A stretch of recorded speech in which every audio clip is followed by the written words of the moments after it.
Hoş geldin.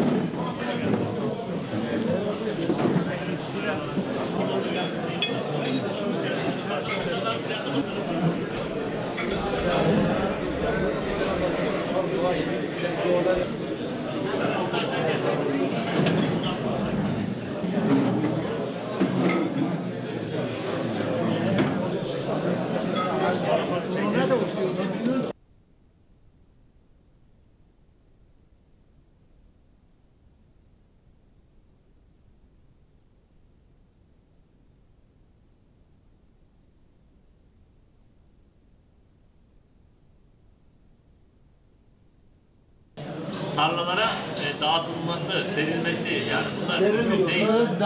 Biz de çiftçi çocuğuyuz. Öyle söyleyeyim. Benim dedem ağadır, dedem dağıdır. Şimdi olur.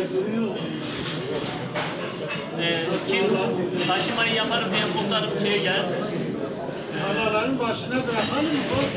Sayın, bak bir anda gireriz, herkes getirsin traktörünü, hep beraber kaldıralım. Sayın Kaymakam bir olacak. İsterisine değiştiriyor. Yok. Okula gidemediği için.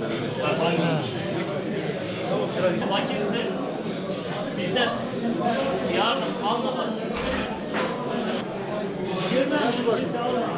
Vatandaş başvurur, sıfır haberiniz olmadan başvurup arıyor.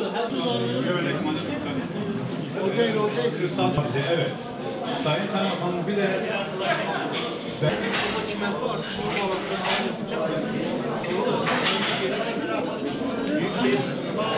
İş taziye Ramazanlarda aslında güzel yani. Akşam çok güzel oldu. Bir de oradan.